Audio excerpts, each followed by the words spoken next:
नमस्ते मित्र आणि मैत्रिणींनो, तुमचं स्वागत आहे आमच्या यूट्यूब चॅनलवर, ज्याचं नाव आहे तुषार मोरे व्लॉग्स. मित्र हो, आज आपण एका नवीन विषयावर बोलणार आहोत.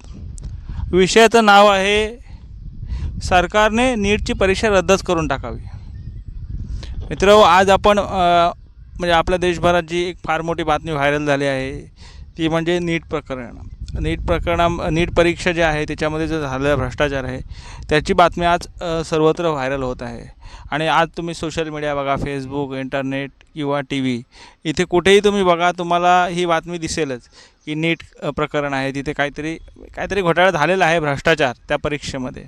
आता ही परीक्षा म्हणजे काय, तर जी वैद्यकीय डॉक्टरेट जे शिकायला विद्यार्थी जातात त्यांचे प्रवेशाची एंट्रन्स एक्झाम आहे, तिला नीट परीक्षा बोलतात.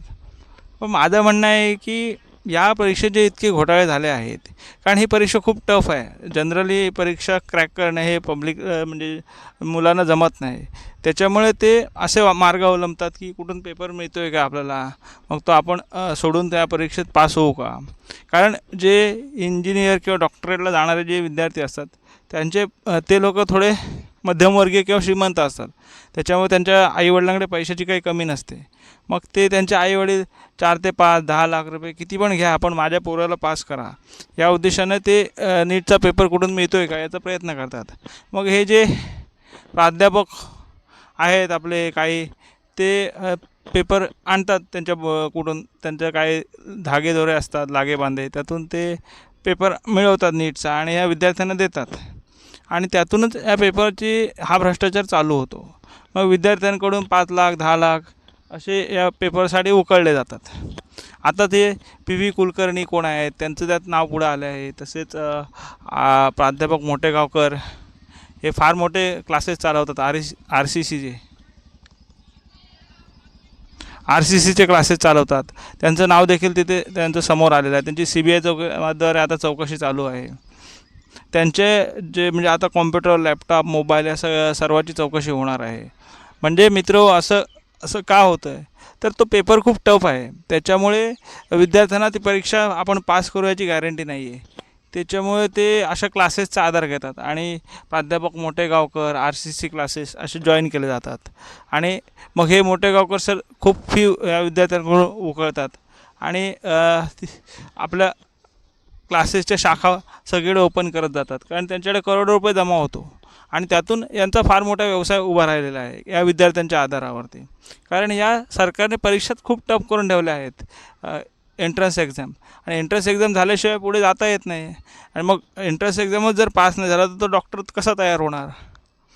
आज बघा, तलाठीची जर एक्झाम द्यायला गेलं तर ती पण एक्झाम खूप हार्ड असते. UPSC MPSCच्या लेवलची ती एक्झाम असते. त्याच्यामुळे बसलेला विद्यार्थी काय समजणार, काय या परीक्षे उत्तरं द्यायची. मग त्यासाठी त्यांना क्लासेसचा आधार घ्यावा लागतो.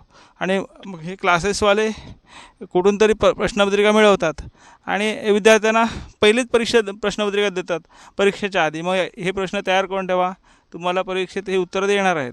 आणि मग त्या दृष्टीनं ते विद्यार्थी उत्तर देतात आणि मग ते पास होतात आणि नंतर मग ते डॉक्टरेटसाठी जातात.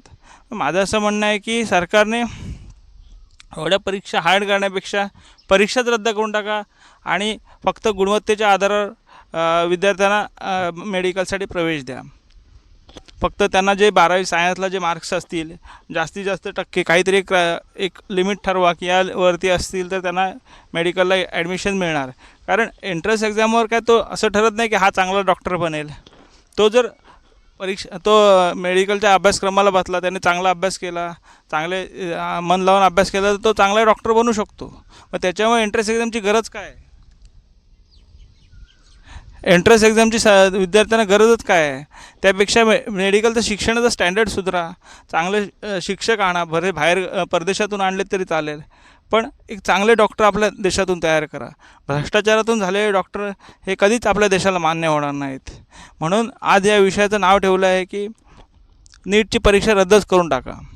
धन्यवाद मित्रांनो. आता आपण पुढच्या वेळी एका नवीन विषयावर बोलू आणि नवीन विषयावर व्हिडिओ बनवू. मी आता तुमचा निरोप घेतो. आमच्या चॅनलला लाईक, सबस्क्राईब आणि शेअर करा. जय हिंद, जय महाराष्ट्र, जय भारत.